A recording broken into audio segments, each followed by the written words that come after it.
Cedric Bernard Howard. I serve as the Vice Chancellor for Student and Enrollment Services. I have the opportunity to really shape the future of the entire community.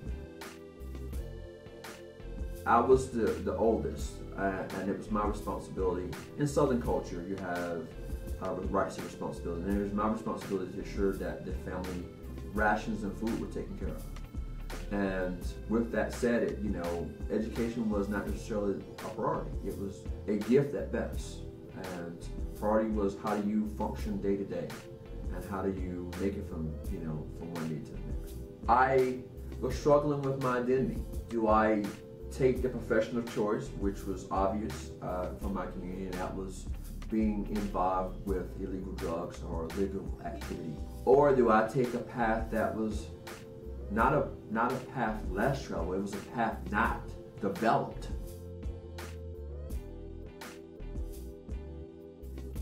My grandmother worked as a housekeeper for the medical center, the local medical center. And my mom actually got a job shortly after I was born on the custodial staff of the paper mill. I happened to venture into a Boys and Girls Club at the request of one of my friends who went there after school every day. After a couple of weeks of going to the Boys and Girls Club, I began to realize that there was a gentleman there that took interest in me. He believed in me before I believed in myself.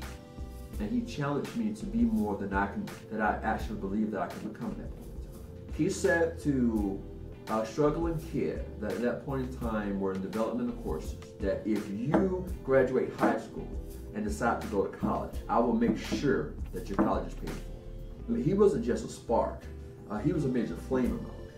Boys and Girls Club was a real help to him because he had mentors and he had people that were putting into his life, which gave him a basis that he wanted to do more than just what he saw in the neighborhood.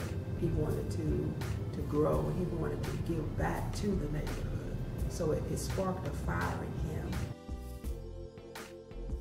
There were days that I struggled, especially early on, I would much rather be playing basketball. I'd much rather be, hanging out. While I'm sitting here, doing math.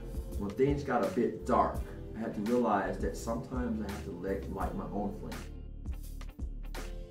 Especially when I graduated college, it became a national holiday celebration for my family. In part because someone had actually done something that we thought was aspirational. That little spark becomes this.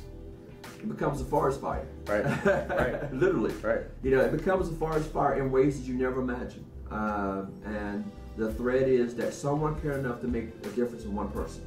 I myself was a first generation college student, and since that time, a number of my family members have gone off to go to college. One of the unintended benefits of me graduating college is now we've changed our family culture, and now those generations prior to me have begun to go back to school. I have aunts and a mother and uncles who've gone back and got their degrees.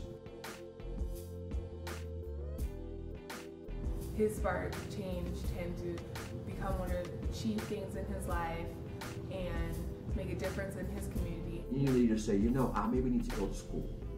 When I began to see pastors say, well, maybe I need a degree myself. When I began to see civic leaders say, maybe I should go to college. That's when I realized I had tapped into something that was much larger than myself. That those who were the shining lights in our community, by all measures, we would deem them as successful role models in our community. But they had not gone off to college saying that, I need to do this. That's when I realized I had achieved something greater than I could have ever imagined. And that's when I also realized that the gift that I had was something I needed to share. And I need to begin to find ways to share it. And share it as often and as frequently as possible. And so I think that's when the spark occurred to me. That first large group, like I said, occurred with my mother when I got a phone call. I was actually working on my doctoral studies at the University of Memphis. And I got a call. I had a Saturday stats course, and she called one day. She says, "Let me ask you a question."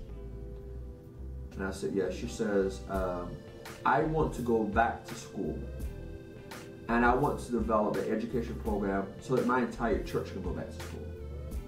Shortly after then, about 6 months, I started receiving phone calls from other members of the community saying, "Okay, your mom showed me this curriculum you developed for her. You know, can you develop one for my church, for me and my church?"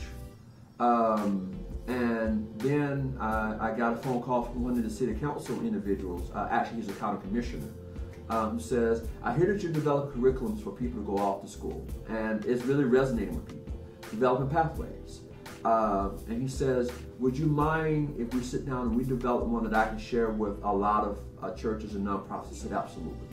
And so I think that's when, for me, I begin to realize that that the gift that I have of developing curriculum and pathways and opportunities was much larger, and that it could be applicable to many individuals, not just in a small setting, but it could be applied and scalable to whatever setting that that we desire to apply to. My role gives me a pathway to develop promises that people may have, goals and aspirations that they may desire for themselves and for others, as well as it gives me a chance to change the directions of a complete family. Because oftentimes the students that I'm working with, especially at UW Tacoma, 58% of our student populations, they're first generation college students. What I have decided to do with the programs I've developed, either with the Boys and Girls Club or Tacoma School District or the Pathway to Promise or the Community Engagement Master Scholarship process, is create a multitude of sparks and allow those sparks to serve as flames to fuel a change within a multitude of communities. I had to learn how to strike the flame, because if you didn't strike it at the right angle, it wouldn't create the spark that you needed to have in place in order to create the fire. I think my role, both being a citizen of the city of Tacoma and my professional position, I have an obligation to create opportunities. That spark became the best thing for me. That's why I feel like the fire that it ignited in me now as a 19-year-old freshman in college, I feel like I could do great things. I think my role is to give a child hope. Some of the things that he does, it makes me want to be and achieve exactly like he did. This one spark, this one desire, we were able to get people on a different path. And that's the role that I cherish.